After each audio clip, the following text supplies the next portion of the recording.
was tasked with writing this speech, I was told that I could talk about anything that I wanted to. Anything.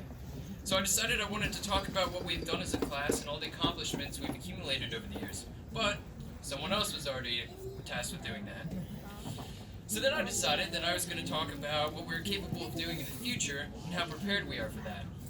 But someone else was talking about that.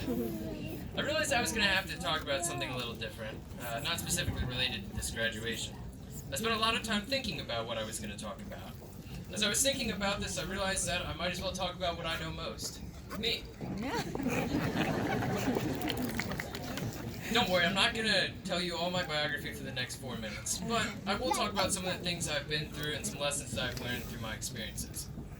An important lesson that I've learned over the years that I would like to share with you all is the importance of taking advantage of the opportunities you get and trying new things.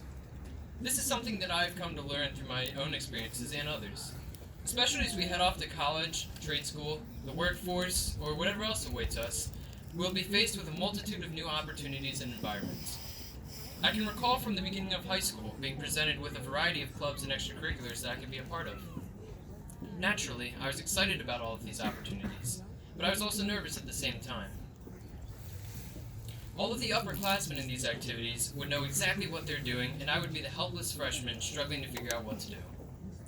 But sometimes that helplessness is an important stage in figuring out what we need to do to be successful. When we're the most vulnerable, we're more likely to ask questions and to accept help from others. During my freshman year, I signed up for the Technology Student Association, TSA, which is new to the school that year. I did not know what to expect going into the club, but that was a step I had to take.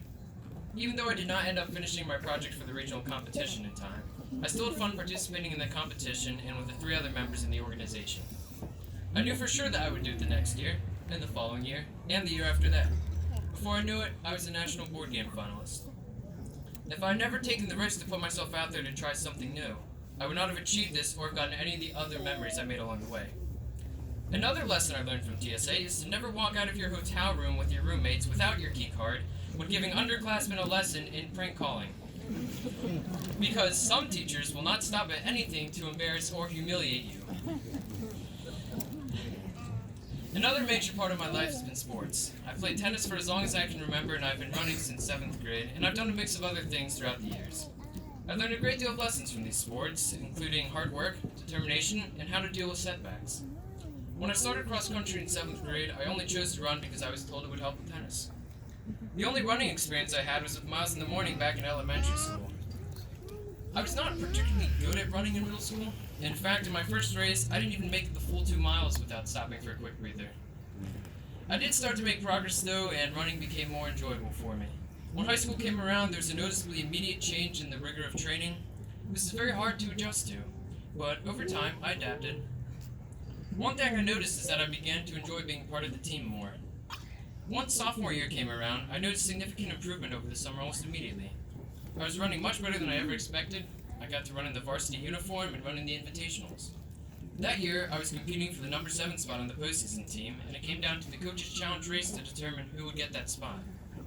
As many of you know, that was the race that would change my life for the next year and a half.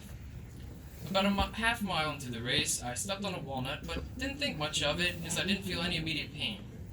I continued running for another mile and a half until the pain accumulated so much that I had to stop. When I went to see the doctor, I was told I broke my 2nd metatarsal and tore the Lisfranc ligament in 2 places in my right foot, all from a walnut. I was immediately given crutches and a boot and was told that I would be non-weight bearing for 8 weeks. I was given the scooter that I became very well known for having. And this is one important thing I want to point out. I like to consider myself the leader of the York Suburban Scooter Movement. All I'm saying is that there began to be a lot more people in the scooters in the hallways after I had mine.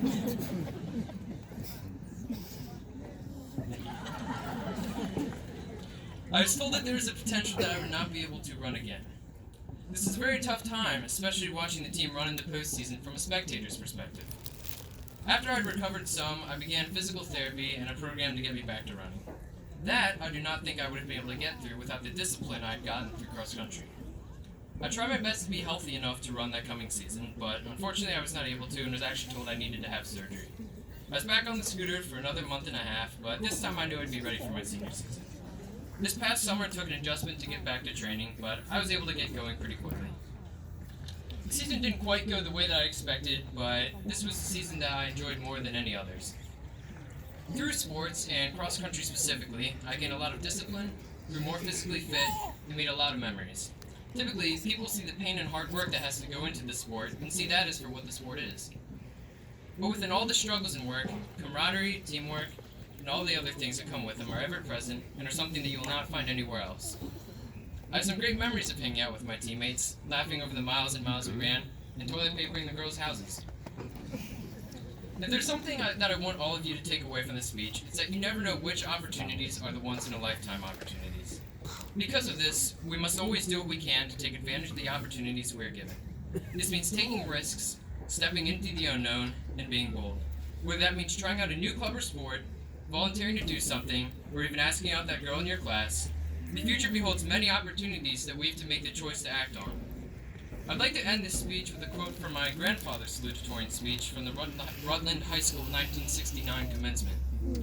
Regardless of where we go from here, military service, marriage, jobs, or higher education, the kind of person we become largely depends on the way that we apply our background and training which we have received from our education and from our families. We hope to apply this background to our lives with imagination, creativity, and practicality. So please act wisely and take advantage of the opportunities you're given and become the person that you want to be. Thank you.